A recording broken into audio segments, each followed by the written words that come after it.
साथियों नमस्कार, मैं हरिश्चंद्र बंडवाल इस वीडियो में आप सभी का स्वागत करता हूं। दोस्तों, आज मैं आपके सामने एकदम नई बात रखने जा रहा हूं। एकदम नई बात। जो भी सोशल मीडिया परिवार से जुड़े लोग मुझसे जुड़े हैं, मैंने कम से कम 2019 में एक बात कही थी, 2019 के चुनाव के बाद, और मुझे जहां तक याद है 2022 में ये YouTube चैनल पर मैंने पॉलिटिकल एनालिसिस करना शुरू किया था। आपको याद होगा, बहुत से सोशल मीडिया परिवार के लोगों को याद होगा, मैं एक बात अक्सर कहता था दोस्तों शुरू में, कि राहुल गांधी का मिशन क्या है, राहुल गांधी क्या करना चाहते। कई लोग कह रहे थे कि देखो राहुल गांधी फंस गए, ये तुष्टीकरण के चक्कर में फंस गए। और ये भारत जोड़ो यात्रा के समय भी, मैं आपको बता देता हूं, मेरे पुराने वीडियो देखिएगा, मैं उस समय भी कहता था कि राहुल गांधी का 2024 के लिए एक मिशन है। लोग कहते हैं कि ये तुष्टीकरण के चक्कर में फंस गए, ये फंसे नहीं है, ये चाहते ही यही है। राहुल गांधी ये चाहते थे। ये किसी अखबार में छपा था ना, किसी इंटरव्यू में कहते हुए कि कांग्रेस मुस्लिमों की पार्टी है। अब वो कितना सही था गलत था ये तो छोड़ दीजिए, लेकिन राहुल गांधी ये बात सिद्ध करना चाहते थे कि कांग्रेस मुसलमानों की सबसे बड़ी हितैषी है। सबको अगर तुलना कर दीजिए तो उसमें सबसे ऊपर है। और राहुल गांधी को ये लगता था, जीतने के लिए तो वो तब भी नहीं लड़ रहे थे। वो जानते थे कि अगर देश भर के मुसलमान उनके साथ खड़े हो गए तो उनकी सीटें 44-45 से दुगुनी तो हो जाएगी। ये मैंने कहा था दोस्तों, कम से कम 3-4 साल पहले के तो वीडियो आपको मिल जाएंगे, और उससे पहले मैं भी अगर आर्टिकल वगैरह लिखा तो उसमें भी लिखा मैंने। तो इसका मतलब ये है कि राहुल गांधी अपने मिशन में कामयाब हो गए। और उनकी कामयाबी का एक ही उदाहरण आपको देता हूं, आपको समझ में आ जाएगा कि राहुल गांधी ने असम में बदरुद्दीन अजमल जैसे व्यक्ति को रिकॉर्ड मतों से हरा दिया कांग्रेस पार्टी ने। यानी देश भर के मुसलमानों को एहसास दिलाने में वो कामयाब हो गए कि हां, मुसलमानों की सबसे बड़ी पार्टी, सबसे बड़ा हितैषी अगर कोई है तो वो राहुल गांधी है। अब उनका मिशन 2 शुरू हुआ है दोस्तों, मिशन 2। और ये मिशन है 2029 के लिए।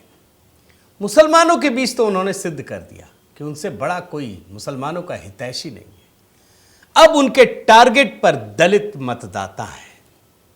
बड़े ध्यान से सुनिएगा, और उसके लिए क्या कुछ कर रहे हैं वो मैं आपको आज दिखाना चाहता हूं। मिशन 2।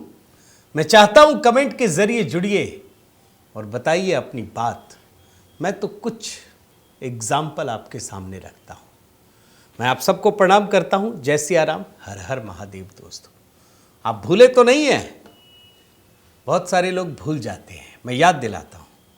भैया, जब जनवरी के आखिरी हफ्ते में दिल्ली चुनाव अपने चरम पर था, चरम पर, राहुल गांधी क्या कर रहे थे? राहुल गांधी उस समय मध्य प्रदेश के महू चले गए, महारैली कर रहे थे अंबेडकर जी के जन्मस्थली पर। और अंबेडकर जी को कैसे दरकिनार किया नेहरू ने, ये किसी से छिपा है क्या? यानी आप समझिए, आपको लग रहा है कि राहुल गांधी ये क्या कर रहे हैं यार। मैं भी कहता था कि चुनाव यहां है, रैली वहां कर रहे हैं। नहीं, वो बड़े मिशन में लगे हैं। और यही नहीं दोस्तों, ये लगातार दिल्ली छोड़कर हर जगह घूम रहे थे दलितों को साधने के लिए। उसके तरीके भी हैं, आप ये भी नहीं भूले होंगे। पटना में संविधान सुरक्षा सम्मेलन संबोधित करने पहुंच गए। दिल्ली के लिए उस वक्त समय ही नहीं निकाल रहे थे। लेकिन राहुल गांधी जानते हैं दोस्तों कि इतना आसान नहीं है दलित वोटरों को अपने पक्ष में करना। और हां, एक बात अभी कह देता हूं भाई, मुसलमानों का, सिर्फ मुसलमानों का साथ लेकर वो 44-45 से 99 पहुंच गए। कम से कम 150 सीटें प्रभावित होती है। और वो जानते हैं बहुमत तो वो किसी भी कीमत पे नहीं पा पाएंगे, लेकिन 150-200 सीट भी पहुंच गए तो काम बन जाएगा उनका। और वो दलितों को साधने से होता है। लेकिन दलित को साधेंगे कैसे? सबसे बड़ा रोड़ा कौन है? मायावती है। जी हाँ, आज तो बड़ा विमर्श हो रहा है ना, लेकिन ये संवाद राहुल गांधी का खड़ा किया हुआ है। आपको मैं दिखाता हूं उदित राज का वो बयान, बड़े ध्यान से सुनिएगा। ये व्यक्ति किस हद तक जाते हैं दलित वोट को अपने पाले में करने के लिए, और कैसे भड़काते भी हैं, ये भी आपको बता रहा हूं। आपको लगेगा कि ये जुबान उदित राज की है, लेकिन कह पीछे से कौन रहा, आप समझिए। उदित राज सुश्री मायावती का गला घोंटने की बात कह रहे हैं। आप कल्पना कर सकते हैं ये किस हद तक जाने को तैयार है। बयान सुनिए आप। कृष्ण ने कहा कि अपने सगे संबंधियों को कैसे मारेंगे, तो कृष्ण ने कहा कि कोई सगा संबंधी नहीं है, न्याय के लिए लड़ो और मार दो, अपने लोगों को ही मार दो। तो आज उसी मोड़ पर हमारे कृष्ण ने मुझे कह दिया है कि सबसे पहले जो अपना दुश्मन है उसी को मार दो, और जो सामाजिक न्याय का दुश्मन है जानते हूँ, मैंने अपने प्रेस रिलीज में लिख दिया है। वो सुश्री मायावती ने जो सामाजिक आंदोलन का गला घोटा, अब उनका गला घोटने का समय आ गया है। देखा आपने दोस्तों, और आपको लग रहा था कि अरे उदित राज ने कह दिया। कुछ नहीं, मैं तो आपको लीक जोड़ कर दिखा रहा हूं, वो पॉइंट्स, वो डॉट्स जोड़ कर दिखा रहा हूं। और आप देखिए, मायावती पर पहले दलित वोटरों के पीछे पड़े राहुल गांधी। मायावती के बारे में इतना गलत शब्द उदित राज ने कहा, और इसके बाद राहुल गांधी 20 फरवरी को रायबरेली के में पहुंचे। वहां एक छात्रावास में दलित छात्रों के साथ संवाद कर रहे थे। बहन जी का नाम लेकर के उन्होंने बहुत सारी बातें कही, लेकिन उन्होंने सीधे टारगेट किया। वो कहने लगे कि मोदी जी को मायावती ने जिता दिया। ये तो गजब ही का खेल चलता है, सीधे मायावती पर अटैक। आप सोचिए किस तरीके से, किस दिशा में ये आगे बढ़ रहे हैं। मैं जरा उनका बयान सुनाना चाहता हूं, आप सुनिए। कि बहन जी बीजेपी के विरोध में हमारे साथ लड़े, मगर मायावती जी किसी न किसी कारण नहीं लड़ी।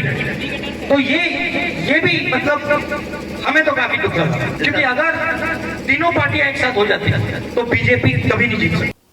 लेकिन मायावती समझ गई दोस्तों, उनको पता चल गया कि ये कहां जा रहे हैं जनाब, और ये समझना भी जरूरी है। भाई आज जब मुसलमान वोटरों को ये अपने पक्ष में कर चुके हैं, तब न समझ में आ रहा है अखिलेश यादव को या तेजस्वी यादव को कि ये तो हमारे हाथ से छीन लिए, हमने उनके पाले से छीना था जिन वोटरों को, ये हमसे छीन रहे हैं। मायावती ने तुरंत ट्वीट किया, और क्या लिखा मैं जरा पढ़कर दिखाता हूं। ये लड़ाई कहां है, कैसे जा रही है, ये समझिए। कांग्रेस ने दिल्ली विधानसभा आम चुनाव में इस बार बीजेपी की बी टीम बनकर चुनाव लड़ा। यह आम चर्चा है, जिसके कारण यहां बीजेपी सत्ता में आ गई। वरना इस चुनाव में कांग्रेस का इतना बुरा हाल नहीं होता कि यह पार्टी अपने ज्यादातर उम्मीदवारों की जमानत भी ना बचा पाए। वैसे भी कांग्रेस परजीवी पार्टी है, ये प्रधानमंत्री मोदी तक सिद्ध कर चुके हैं। दूसरा लिखती हैं, अतः इस पार्टी के सर्वे सर्वा श्री राहुल गांधी को किसी भी मामले में दूसरों पर, खासकर बीएसपी की प्रमुख पर उंगली उठाने से पहले अपने गिरेबान में जरूर झांक कर देखना चाहिए, तो ये बेहतर होगा। उनको यही सलाह है। ये बोल रहे थे ना राहुल गांधी ये बीजेपी की बी टीम है, बोल दिया तुम्हारी क्या हैसियत है भाई, तुम बीजेपी की बी टीम हो। और तीसरा लिखा, साथ ही दिल्ली में बनी नई भाजपा सरकार को, बाकी तो अलग चीज है। वो सिद्ध कर रहे थे कि मायावती बी टीम है।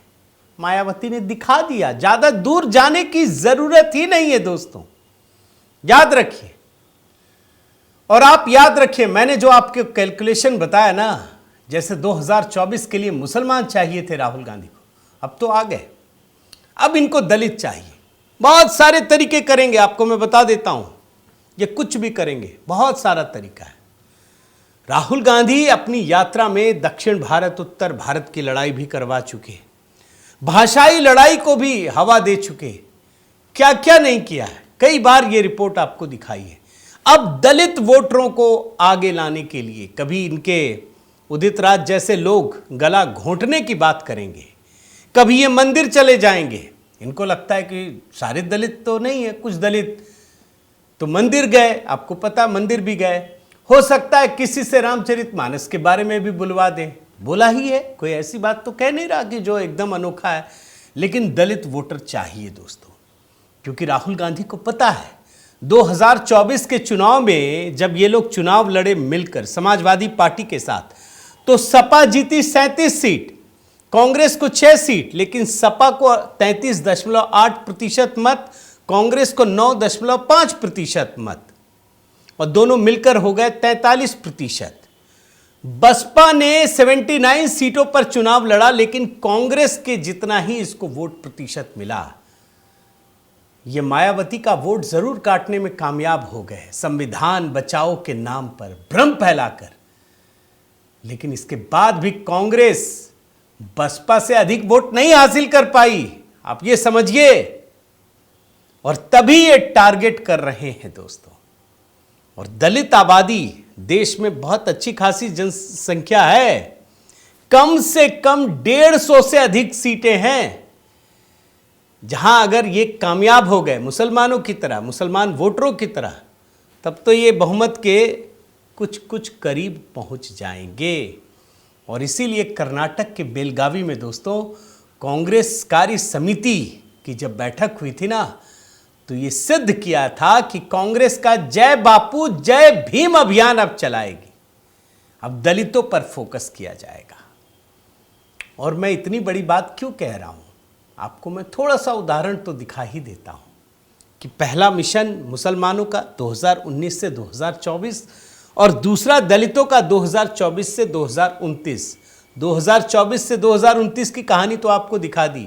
ये जितनी जाति उतना vote, caste reservation, caste census, जाति को लेकर जितना जहर घोलना है दोस्तों, मुझे लगता है अगर कोई सर्वे करे, कोई रिसर्च करे ना, तो राहुल गांधी के 100 क्रम संख्या में कोई आगे पीछे नजर नहीं आएगा, राहुल गांधी ही नजर आएंगे 1 से 100 तक इस जहर को घोलने में। मैं आपको मुसलमानों का भी वो दिखा देता हूं, कैसे इन्होंने देश भर के मुसलमानों को विश्वास दिला दिया कि राहुल गांधी से बड़ा कोई हितैषी नहीं। कर्नाटक चुनाव याद कीजिए 2023 का, कैसे जीते थे, देख रहे हैं ये रिपोर्ट देखिए। कर्नाटक में मुस्लिम प्रभाव की 56 सीटें और कांग्रेस के 55 प्रत्याशी जीत गए। ये आपको दिखा रहा हूं कैसे मुसलमानों को साथ किया। आप ये देखिए, तेलंगाना में तैयार हो रहा एम फैक्टर, मुस्लिमों के लिए अलग मैनिफेस्टो ही घोषणा कर दी, जीत गए। कर्नाटक भी जीते, तेलंगाना भी जीते, और तो और वायनाड में भी जो जीते ना, वो एम फैक्टर ही काम कर रहा था। वहां अल्पसंख्यक बहुसंख्यक थे, और तब राहुल गांधी जीत पाए। बाद में प्रियंका वाड्रा भी जीत पाई।